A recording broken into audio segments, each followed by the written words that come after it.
dakila, mga bagay na mabuti at kamangha-mangha. So, isa po sa binigay ng Panginoon sa akin is about prayer. Yes. Sa prayer for Jeremiah 33:3, sabi po ng Panginoon, "Call unto me and I will answer you and show you the great things that you do not know." Sa Tagalog po, tumawag ka sa akin at ako'y tutugon at ipahayag ko sa iyo ang mga bagay na dakila na hindi mo nalalaman.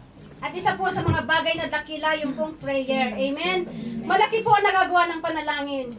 Ikaw at ako ay bunga po ng panalangin. Amen? Bunga po tayo ng panalangin ng Panginoong Hesus. Kasi nung siya po ay nandito sa lupa, maaga pa lang, hindi pa gumigising ang mga manok, nagpipray na po siya. Amen. At isa po sa pinagpipray niya, I believe na ang kaligtasan ng lahat ng tao. So, ikaw at ako ay bunga po ng panalangin. Amen po ba? Amen. So, bibigyan ko po kay Jeremiah 33:3, sabi dito, "Call to me and I will answer you and tell you great and unsearchable things you do not know." Amen. So, sa true prayer po, ipapahayag ng Panginoon yung kanyang mga panukala sa atin. So, pag nagpe-pray po tayo, ang ibig sabihin ng prayer po ay communication. Ano po? So, ang ibig po ng communication, kailangan dalawa po kayo, two parties po, mayroon pong interaction. Hindi lang po dapat isa ang nagsasalita. Kailangan sa pananalangin po natin, hindi lang po tayo yung salita ng salita. Bigyan po natin ng Panginoon na makapangusap sa atin. Kasi mangungusap talaga ang Lord. Amen po ba? So, wag po tayo magmadali. No, bigyan po natin siya ng time na makapangusap sa atin kasi talaga po mangungusap siya sa atin. Doon po niya ipapahayag sa atin yung mga bagay na dakila. So, bibigyan ko po kayo ng how to pray. Para po madaling tandaan, ito po yung tacos prayer. Nakakain na po ba tayo ng tacos? Iba't ibang flavor, no? So, tacos prayer, yung T, ibig sabihin po nun is thanksgiving. Sabi po dito sa Psalms 100 verse 4, "Enter His gate with thanksgiving." Amen. So yun po mga kapatid, pag tayo'y nananalangin, unahin mo natin yung magpasalamat sa Panginoon. Kasi ito po yung magbubukas ng gate para makuha natin yung mabubuting bagay. Ano pa? Sabi dito, ang tapos po siya, T is for thanksgiving, Psalms 100 verse 4. Sino po pwedeng bumasa? And then Psalms 92 verse 1. Psalms 100. Opo. 100 verse 4. And then Psalms 92 verse 1. Yes. Enter His gate with thanksgiving and His court with praise. Give thanks to Him and praise His name. So, enter His gate. Ibig sabihin, pag tayo nananalangin, magpasalamat tayo sa Panginoon. Kasi ito po ang magbubukas ng gate para makuha natin yung mga blessing ng Lord. Amen po ba? Amen. Alam niyo mga kapatid, nung ilabas ng Panginoon ang mga Israelite, no? Reklamo sila. Ayaw ng Lord kasi ang gratitude po, gratitude is the language of heaven. Amen. Ayaw po ng Panginoon na tayo po ay reklamador. Amen. Sabi po sa Psalms 92 verse 1, ang magpasalamat sa Diyos ay isang mabuting bagay. No? Magpasalamat po tayo sa Panginoon. Alam niyo ba kung bakit nalipol yung mga tao sa ilang? No? Nung ilabas sila ng Diyos sa Egypt, kasi po reklamo sila ng reklamo. Ang iba po kinagat ng ahas, yung iba nilangon ng lupa, yung iba tinamaan ng kidlat. No? So bakit po kaya ganon? Alam niyo po mga Israelita, hindi naman po sila reklamador. Nga lamang po, meron pong nakasama sa kanila. Nung ilabas po ni God ang mga Israelite, may nakasama po sa kanila na mga hindi Israelite. At sila po yung reklamo ng reklamo. Dahil doon, nahawa po yung mga Israelita. So, ano pong lesson dito makukuha dito? Huwag po tayong sasama sa mga taong reklamador kasi maaari tayong makurap, no? Bad company, corrupt good character. Amen. So, sa prayer, dapat unahin po natin yung magpasalamat sa Panginoon. Tulad po sa bahay. Pag ang bahay po ay nakasusi, wala tayong susi, hindi natin makukuha yung nasa loob. Ano po ba? Amen. So, ganun din po, ang thanksgiving is the key sa pintuan ng kalangitan para makuha natin yung mabubuting bagay na pinangako ng Panginoon. Amen. Kasi nilabas po ng Panginoon ang mga Israelite para makapunta sa promised land. Paano tayo makapunta ng promised land kung puro tayo reklamo? Ito na naman, Lord, umulan na naman. Bakit hindi ka na lang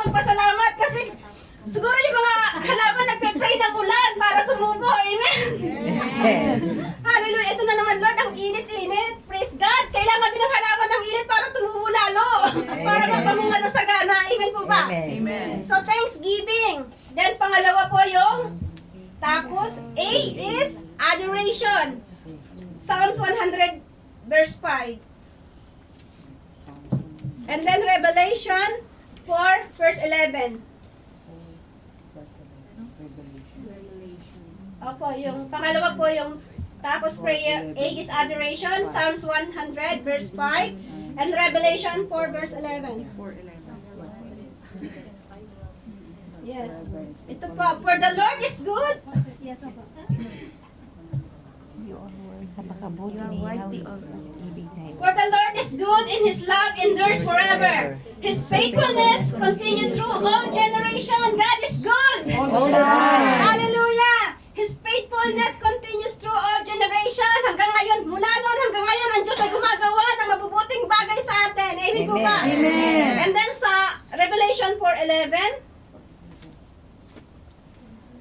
You are worthy, our Lord, our God, to receive glory, honor. sige, basahin po natin sabay-sabay.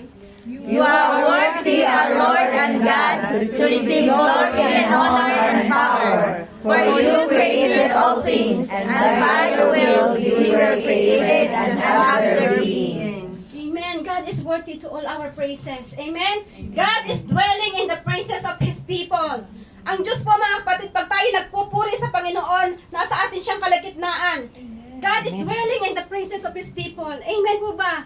At alam niyo ba, in worship mga kapatid, there is breakthrough.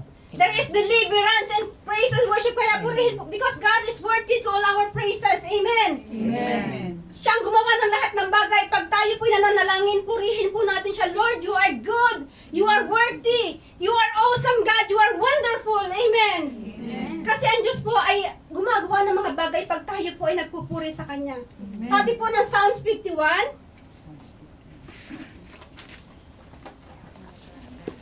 Psalms 51. Psalms 50. 50 verse 12 and then 23. Opo, Psalms 50 verse 12 and then 23. Sino pong pwedeng bumasa sa Tagalog? Kung ako may nagugutom, hindi ko na sasabihin. Yamang lahat ng daigdig na narito'y pamangkin. Pawang akin. Pawang akin, sorry po. Sa 23 po, sa 23. Sa 23, ang parangal ay nais ko na sa akin ihahain ay handog ng pasasalamat. Pagpupuring walang maliw, akin namang ililigtas ang lahat na masunurin. Amen! Amen. Hallelujah! Sabi dito, ang parangal na nais ko na sa akin Pamangkin ihahain tuloy. ay handog ng pasalamat, pagpupuring walang maliw, akin namang ililigtas ang lahat ng masunurin. So mga kapatid, nalulugod ang Panginoon pag nagpupuri tayo sa Kanya. Amen. And then, there is healing mga kapatid. Kapag tayo taos pusong nagpupuri sa Panginoon, there is healing. Napatunayan ko po talaga yan. Amen. Kasi dati po, yung classmate ko dati, meron po siya, isang testimony lang po ito, meron siyang bukol sa dibdib. No, noong time na yun, iyak po na siya ng iyak sa training center po namin yun. Iyak po siya ng iyak. So, pinag-pray namin. Pero ganun pa rin, ang lakas po ng iyak niya. Then, kinabukasan po, bago kami mag-classes, nagsalita po yung aming founder, sabi niya, God will do something great today. Be prepared and be ready. Tapos nung time na po, nung nagpupuri po kami sa Panginoon, talagang grabe naramdaman po namin yung presence ng Panginoon. Talagang bumagsak po talaga yung presensya ng Panginoon. So lahat kami po nag-speaking in tongues. Then yung mga classmate ko po noon, yung mga lalaki, nagsayaw po sila na parang nasa tribo. Kasi hindi na po namin alam kung anong nangyari kasi nandun na po kami sa malapit sa stage. Then tumagal po yun ang pagpupuri namin, tumagal po yan ng 3 oras. So pagkatapos po namin, sabi ng aming director, hindi na tayo magkaklase ngayon. Umuwi na kayo sa mga dorm nyo, magpalit kayo ng damit kasi basang-basa kami ng pawis. So pagpasok ko po ng dorm, yung classmate ko po yun, pagtayo ko po lang gano'n, nakita ko yung classmate ko na umiiyak ngayon, nakadapa siya malapit sa pulpit. Tapos nung sabi, uwi na kayo, magpalit na kayo ng damit nyo. Then, pagpasok po ng dorm, katabi ko po kasi sa deck ko yon, yung classmate ko na yon. pagbukas niya ng bra niya, alam niyo kung ano na, merong butas yung kanyang dibdib, tapos meron siyang nakitang bato, parang bato na itim, kasi laki po siya ng butil ng soybean, ganon. Lumabas po doon sa dibdib niya. So simula noon, hindi na po sumakit yung kanyang dibdib. So, there is healing and praise and worship. Amen! Kagalingan po talaga. Pag tayo po nagpupuri sa Panginoon ng taos puso, sa puso natin, gagawa ang Diyos ng himala. Amen! So, nasa na tayo? Nandito pa. Nasa C na po tayo. C is confession. 1 John 1:9 and then Proverbs 28 verse 13. Sino pong pwedeng bumasa sa Tagalog? 1 John 1:9 and then Proverbs 28 verse 13. And then If we confess our sin, His faithful and just to forgive us our sins. 28 verse 13. And then Proverbs. Sige, basahin po natin sabay-sabay. If we confess our sins, He is faithful and just, and will forgive us our sins and purify us from all unrighteousness. And then Revelation, Proverbs 28 verse 13. Sige, basahin po natin. He who Conceals his sins does not prosper, but whoever confesses and renounces them finds mercy. Maganda po sa Tagalog siya. Proverbs. Proverbs 28 verse 13. Nagkukubli ng kanyang sala ay hindi mapapabuti. Ulitin mo. Ang nagkukubli ng kanyang sala ay hindi mapapabuti, ngunit kahabagan ng Diyos na nagbabalik loob at nagsisisi. Amen. Lahat tayo may kasalanan. Amen. Lahat tayo nagkakasala araw-araw sa isip, sa salita, sa gawa.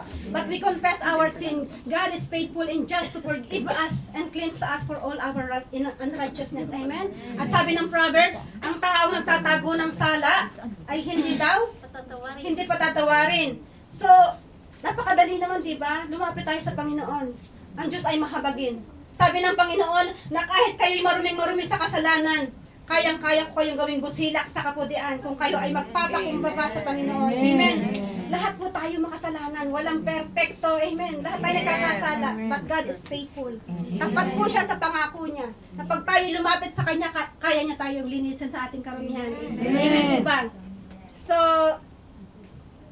nasa na po tayo? O. O is for others. No. Pray for others. Huwag lang po yung laging sa atin. No? Pray for others. 1 Timothy 2 verse 1. Opo. 1 Timothy 2:1 and Matthew 5:4. Are you there? Pray for others. May Tagalog. Ay, basa muna natin sa Tagalog muna. Mateo 1. Una sa lahat, ipinapakiusap kong idulog ninyo sa Diyos ang inyong mga kahilingan, panalangin, pagsamo at pasasalamat para sa lahat ng tao. Amen. I urge then first of all that request, prayer, intercession, and thanksgiving be made for everyone. And then, Matthew 5, verse 44.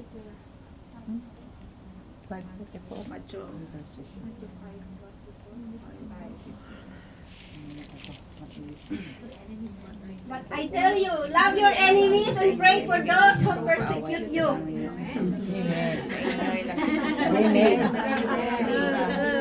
Ipag-pray na po natin, no? Kung ating mga kaaway. Ating mga panalangin, sabi doon, overcome evil with good.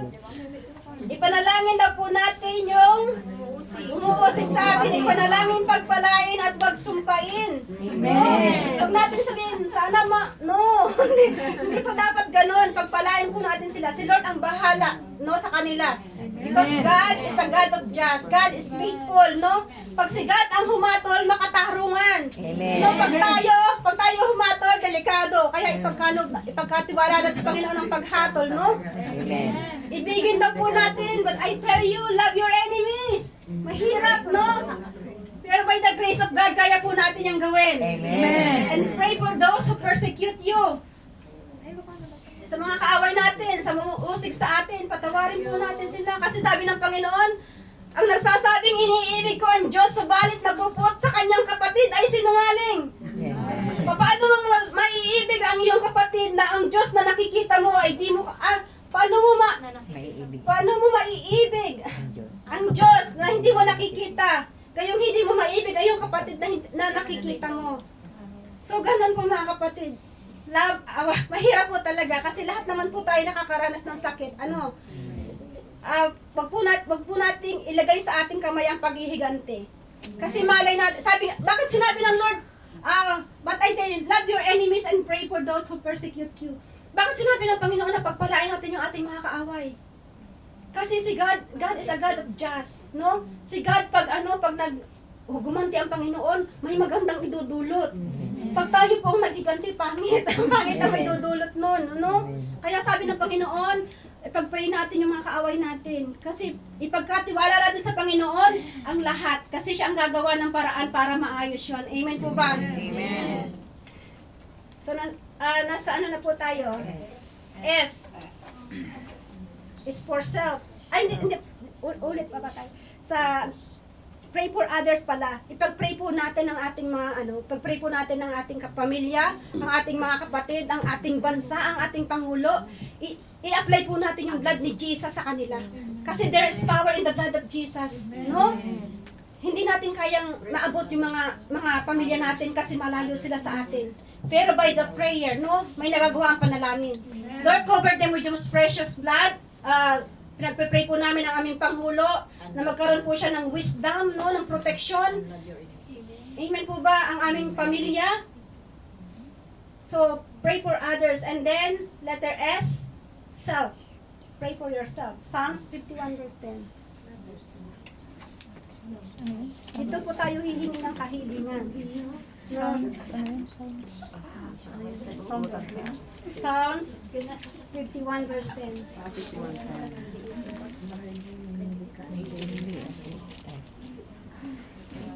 Are you there? Amen. Hallelujah. Thank you, Jesus. Psalms 51 verse 10. Sino po pwedeng pumasa? Psalms 51:10. Sige. Sige, beloved. Psalms 51 verse 10, isang pusong tapat sa aking likhain. Bigyan mo, O Diyos, ng bagong damdamin. Amen. So doon po papasok mga kapatid. Bago po natin ito, kailangan ipag-pray din natin yung ating sarili. Amen. Lord, give me wisdom.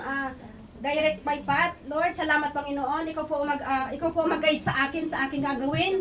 No? Lagi po natin hiling sa Panginoon kasi alam nyo, sa buhay natin, mga kapatid, kailangan talaga ng prayer, no? Lord, salamat Panginoon, lalo na sa ating mga amo, sa ating mga alaga, kasi kahit saan po nandun talaga, ang akaway, gumagawa talaga yan para tayo po ay malayo sa Panginoon. Pero by the prayer, sa panalangin po natin, malaki po ang nagawa. Protection po ito sa atin no? Itong self for us, 51 verse 10, sabi dito sa Tagalog, Isang pusong tapat at sa aking likhain bigyan mo, O Diyos, ang bagong damdamin.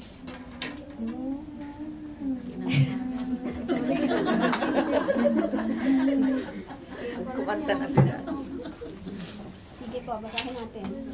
Isang pusong tapat na sa aking likhain, bigyan mo, O Diyos, ng bagong damdamin.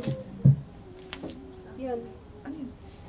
Sa 11, sa iyong harapay, huwag akong aalisin, ang espiritu mo ang pag-ahariin. Ang galak na dulot ng iyong pagliligtas, ibalik at ako ay gawin mong tapat. Kung magkagayon na aking tuturuang sa iyo lumapit ang makasalanan. So, lagi po tayo mag-pray, no? Pray po lagi natin ang ating sarili kasi hindi po natin alam kung ano mangyayari. Accident everywhere, no? So, pero sa pamamagitan ng panalangin natin, mapoproteksyonan po tayo ng Panginoon. Kasi yan po ay covering ng Lord. Amen. So, tapos na po tayo doon, kamangha-mangha. Isa pa rin po sa kamangha-manghang binigay ng Panginoon yung pong faith natin, yung ating pananampalataya. So, sa Hebrews 11, verse 1, Romans 10:17.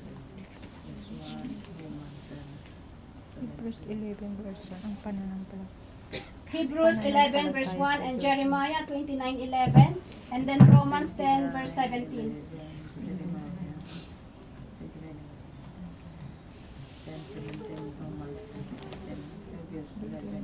Now faith is being sure of what we hope for and certain of what we do not see. Pwede po sa Tagalog. Hebrew 11 verse 1, ang pananampalataya ay katiyakan na mangyayari ang ating mga inaasahan at paninindigan tungkol sa mga bagay na hindi nakikita. Amen. Sabi po doon, at sa Roman 10:17, sabi dito, faith cometh by hearing and hearing by the word of God. Kaya't ang pananampalataya ay bunga ng pakikinig at makakapakinig lamang tungkol kay Kristo. So, ang pananampalataya po natin ay nagsisimula sa ating pakikinig. Amen. Alam niyo po, sabi po sa Hebrews, that for without faith, it is impossible to please God. Hindi daw po natin mabibigyan ng kaluguran ang Panginoon kung tayo'y walang pananampalataya. Kaya't ang lumalapit sa Diyos ay dapat maniwalang may Diyos. Amen. Malaki po ang nagawa ng ating pananampalataya. Yung pong pagpunta natin sa Hong Kong, pananampalataya po natin. Ano po? Amen. Alam niyo po mga kapatid, nung punta ako dito sa Hong Kong, bali, ang ginamit po ng Lord yung pinsan ko. Dati po kasi nung nasa Pilipinas ako noon, bali, ang anak ko po noon ay 1 years old pa lang. So, nagbi-breastfeed po ako noon. So, maaga pa lang gumagawa na po ako ng putot kutsinta. So, kasi pag gising ng alaga ko, magdedede na yan sa akin. So, mga alas 5 po ng madaling araw. Anak mo, anak mo. Ha? Anak mo. Ano sabi ko? Alaga. Sorry, praise the Lord. Gising tayo, amen. So, mga mga alas 5 pa lang, tinitinda ko na po yung ginagawa kong puto.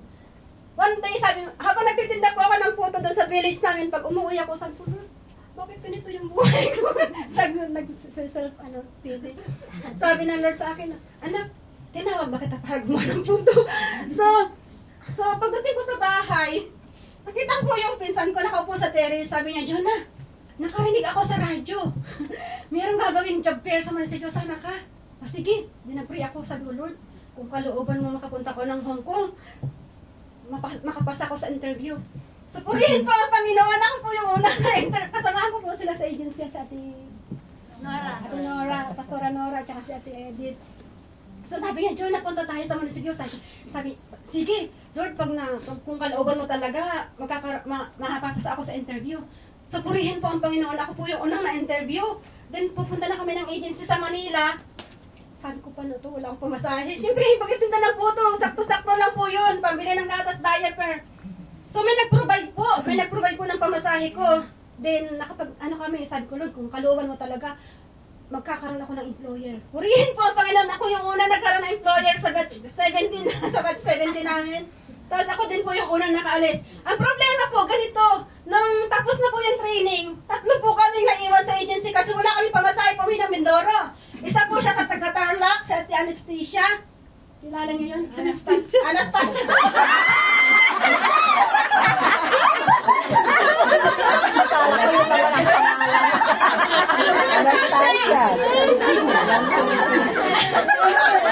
Ate Anastasia, wala kami pamasahe.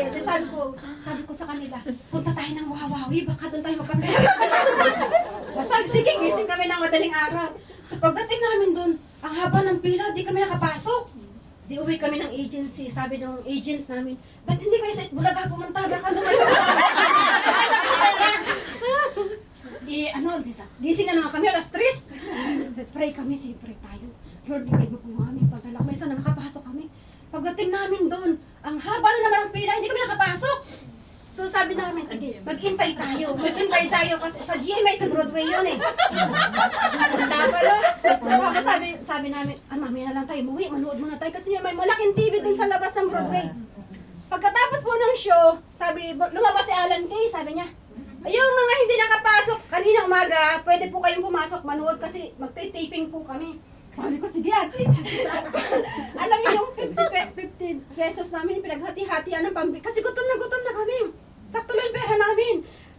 Naghati kami dun sa macaroni. Tapos lumabas si Alan Kay, sabi niya, yung hindi po nakapasok kanina, pwede kayo manood. Sige ate, pasok tayo. Di nakapasok kami 3.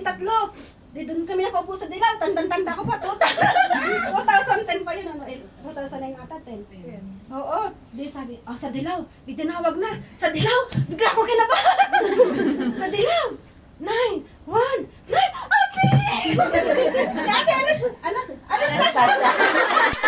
Si ate Anastasia, takbo-takbo siya doon sa baba. Di-interview siya, sabi ni Nabik Soto, kamusta kayo ate? Anong ginagawa niyo dito? Nag-aaral po kami, nag-a-apply po kami papuntang Hong Kong. Eh, meron na kayong employer? Wala pa po. Sino kasama niyo? Ako lang po. Nalimutan kami sa... Siya lang hindi niya kami naalala. Pero purihin po ang Panginoon kasi sabi ko nun, Lord, magkapera lang talaga ako, hindi ako aalis. Kasi nagpapadedip ako noon, nagpawat nga lang ako nung nag-training, ang sumasakit yung dibdib ko noon. So sabi ko, Lord, kung magkakapera ako, hindi talaga ako aalis kasi naawa ko sa anak ko. Pero purihin po ang Panginoon, ipinalimot namin dalawa. Ay, ate Anastasia. Hindi kami naalala. Then gabi na, sabi namin, Ate Edith, uwi na tayo. Intay kami na, hindi siya nagpakita. Tapos, nung gabi na, sabi na agent namin, nasan yung kasama niyo? Ewan namin, hindi namin alam kung nasaan. Then, tinawagan niya, nandito po ako sa GMA kasi hindi nakakuha ako, ang dami namamalato sa labas.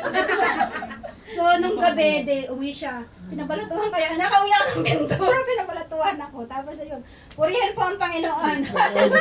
By faith po yun. Amen? So, sabi doon, for without faith, it is impossible to please God. Hindi daw po natin mabibigyan ng kaluguran ng Panginoon kung wala tayong pananampalataya. So, kapag hindi natin nabigyan ng kaluguran ng Panginoon, please, ano po ba ang synonym ng please? Ibig sabihin po nun is yung glad, rejoice, happy. So, pag may pananampalataya po tayo, nabibigyan natin ng kagalakan ng Panginoon. Amen. So, pag nabigyan po natin ng kagalakan ng Panginoon, bibigyan po tayo. Sabi doon, delight yourself unto the Lord, and He will give you the desire of your heart. Amen. So, pag tayo may pananampalataya, bibigyan nga tayo ng Panginoon ng joy. Amen. So, si Joy, asa si Joy? Alam niyo mga kapatid, malaki po nagawa ng joy sa buhay ng tao. Amen po ba? Kasi sabi sa Proverbs, ang pagkamasayahin ay mabuti sa katawan, subalit ang malulungkutin ay unti-unting namamatay. So, wag mo tayo malungkot. Oh, praise the Lord. Paano pag nasobrahan? Oh. Sabi doon, a merry heart, sabi sa English, a merry heart is like a medicine, but a broken spirit dries up the bone. Hindi po sinabi, laughter is the best medicine. Kasi kung laughter, wala na sana mga tao sa mental, kasi tawa ng tawa yun doon. Sabi po, a merry heart, masayahing puso. Masayahin puso. Pag masayahin ang puso natin, magkakaroon tayo ng kalusugan. Amen.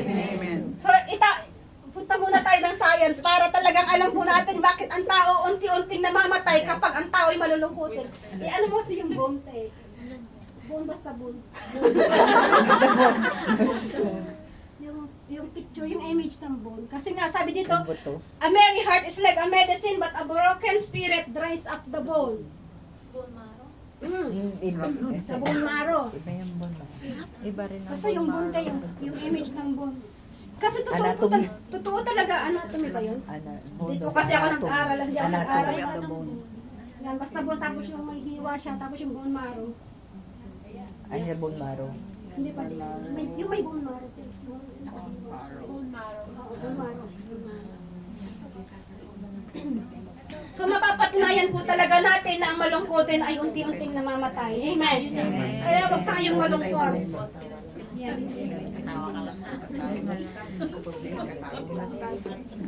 A merry heart, hindi po laughter. Ang laughter. Magkaiba yung laughter sa merry heart. Kasi bakit yung mga tao sa mental tawa naman ang tawa, hindi man gumagaling, di ba? So, a merry heart.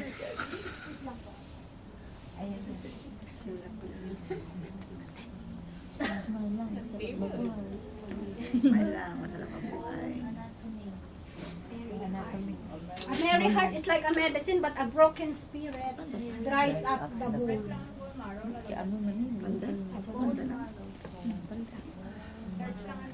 Meron na. Naglabas yung na-image sa mga anatomy of the bone.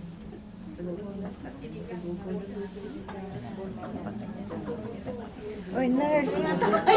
Nurse, tumulong ka na, nurse. Bulalo. Bulalo natin, bulalo. Bulalo.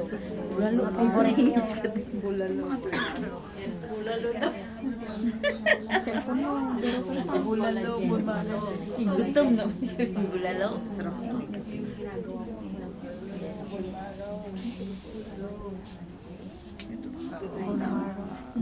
Yan. Praise God. Bakit po sinabi dito sabi po dito, a merry heart is like a medicine, but a broken spirit rise up the bone.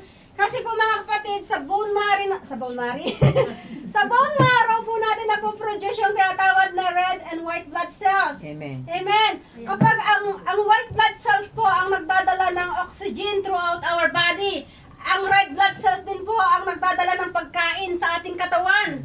So yung white blood cells naman po ang nagpapight sa mga foreign bacteria kapag may pumasok po sa atin. Siya po yung nagpapight.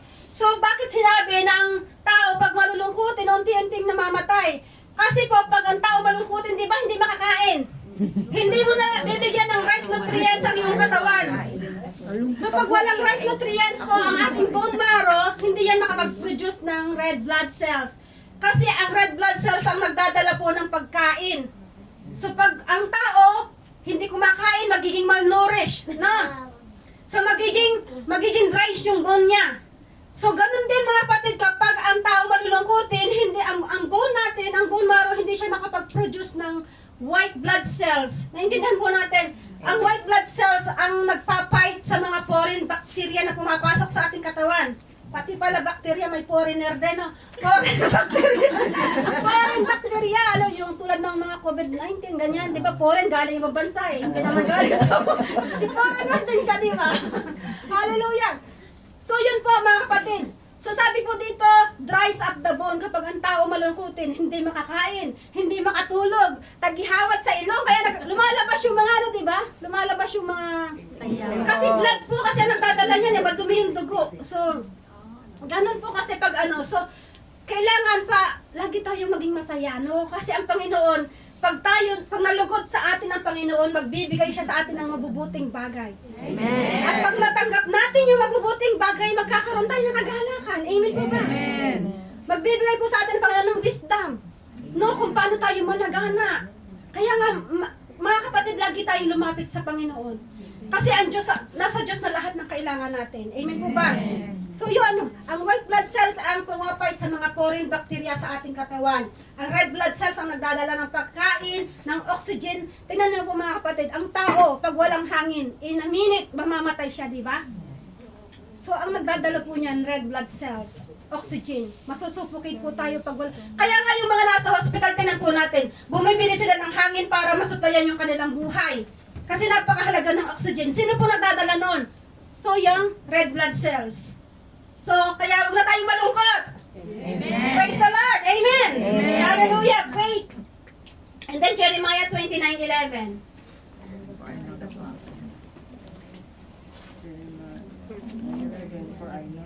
Sino pong pwedeng pumasa? Sino po naka-memorize niyan? Sis Ben, yan. For I know the plans I have for you, declares. For I know the plans I have for you, declares the Lord. Plans to prosper you and not to harm you. Plans to give you hope in the future. So huwag na po tayong umalis sa Panginoon kasi maganda po ang plano ng Panginoon para sa ating lahat. Amen. Amen. Maganda po, sabi niya, to prosper you. Sabi po sa Deuteronomy, tuturuan niya tayo para tayo ay managana, paano tayo umunlad. Amen. So yung pong mga wisdom, knowledge, and understanding na bigay ng Panginoon sa atin, yan po ang magbibigay sa atin ng kayamanan. Amen? Meron po tayong mga idea. Kaya nga mga kapatid, pag tayo nananalangin, huwag agad tayong aalis sa harapan ng Panginoon. Kasi ang Diyos po ang magbibigay ng mga idea sa atin. Amen? Sabi ng Panginoon, when the Holy Spirit come, He will give you all things. He will teach you all things. Hindi po sinabi, He will teach you something, but all things. He will teach us something. Siya yung magbibigay sa atin ng mga idea paano tayo umunlad. Kaya huwag tayong aalis agad sa ating prayer. Hintayin natin na mangusap ang Panginoon sa atin. Amen. Kasi ang Diyos talaga nangungusap. Halimbawa, nag-pray ka ng 20 minutes. Then tumahimik ka. Hintayin mo makapangusap ang Panginoon. Kasi mangungusap talaga siya eh. Kasi itong topic na ito, hindi ko po ito makukuha kung hindi dahil sa prayer. Kasi sabi ko, Lord, nag-pray po ako, speaking tongues, nag-speaking tongues ako. Then after 20 minutes, tumahimik ako. Then doon ko nakuha yung revelation na to. Kasi in meditation, there is a revelation. Amen. If there is a revelation, there is a manifestation. Amen. Kasi hindi tayo magkakaroon ng revelation kung hindi tayo makikinig sa Panginoon. Kasi nangungusap ang Panginoon until now, hindi lang sa mga prophet. No? Hindi lang noong unang panahon hanggang ngayon nangungusap ang Panginoon. Bigyan po natin siya ng time na makapangusap sa atin. Amen. So, and then last po ito yung power of the tapos na ba? Then last po yung power ng spoken word sa Proverbs 18:21 to 22. Last na po ito. Proverbs 18. Yung that, Life and death is the power of the tongue. 21 to 22. Power of spoken words. Opo, the power of the spoken word. Ayan. Sino mo po, kung pwedeng bumasa sa Tagalog muna. Buhay at kamatayan at kasalanan. Ayan. Ang buhay at kamatayan ay sa dila nakasalalay. Makikinabang ang bunga nito, ang dito ay nagmamahal. Amen. The tongue has the power of life and death, and those who love it will eat its fruit. He who finds a wife find what is good and receive favor from the Lord. The tongue has the power daw. Sabi dito, ang buhay at kamatayan ay sa dila nakasalalay at makikinabang nito ang dito'y nagmamahal. So makapangyarihan yung ating bibig. Kaya nga dapat ang lumalabas dito, puro positive, hindi negative. Kasi alam niyo po, meron na po akong, may napakinggan ako, dati po siyang 30 years po siyang naninilbihan sa Kingdom of Darkness. Sabi niya, talaga daw po mga kapatid, nagkakaroon lang sila ng pagkakataon na pumasok sa tao pag ang mga sinasabi niya puro negative. Doon siya pumapasok. So pag ang tao puro negative, tapos yung sinabi pa niya doon yung speaking tongues. Sabi niya ang speaking tongues mga kapatid, sabi sa salita ng Panginoon, ang nagsasalita sa ibang wika ay hindi sa tao na nakikipag-usap kundi sa Diyos. No? At ang magsasalita sa ibang wika, ang sariling buhay spiritual ang pinauunlad, hindi yung iglesia. No, tayo. So pag nag-speaking tongues tayo, sabi nung witchcraft na yon, na 30 years siyang nanilbihan sa Kingdom of Darkness, sabi niya, pag ang isang Kristiyano nag-speaking tongues, para daw itong missile sa Kingdom of Darkness. Kaya napaka-powerful talaga ng salita natin, lalo na pag tayo po ay nag-speaking tongues. Amen. I-desire po natin ito. No, sa mga hindi po nag-speaking tongues, is like a generator po. Kapag tayo nanghihina speaking tongues, kasi malaki po ang nalagwa ng speaking tongues. Amen. Isang testimony na lang po, isa na lang po ito, tapos na ako. Yung kapangyarihan po ng speaking tongues, kasi nung one time po, nung nasa dorm po ako noon, nasa training center, meron pong nawawala sa dorm ng mga babae noon. May nagnanakaw. So sabi ko, siyempre nagkakaroon ng kaguluhan, no? Siyempre, bawat isa suspect doon ni ano. So sabi ko noon, may prayer time kami na 1 hour. So nag-pray po ako noon. Sabi ko, ang purpose ko sa prayer noon, sabi ko, Lord, i-reveal mo po kung sino yung kumukuha sa loob ng dorm namin. Kasi nagkakaroon talaga ng kaguluhan. So ang ginawa ko po noon, 45 minutes akong nag-speaking tongues. Then after that, nakinig ako sa Lord. After that, sabi, in my spirit, sabi niya, pagpasok mo ng dorm, yung tatawag sa'yo ng ate, siya yun. So, nag-ring na po yung bell. Excited po akong pasok sa dorm. Then, pagpasok ko po ng dorm, tumigil ako sa isang deck. Biglang may tumawag sa akin. Sabi niya, ate! So, kinabahan po ako. Kasi sabi ng Lord, pagpasok mo ng dorm, siya yun. Yun yung kumukuha sa dorm nyo. So, kinabahan ako. Sabi ko, Lord, kanino ko ito ko sasabihin? Nireveal ng Lord, sabihin mo doon sa governor nyo, yung namumuno sa amin. So, tinawag ko si ate. Sabi, ate, may nireveal ang Lord sa akin kung sino yung kumukuha sa ating dorm.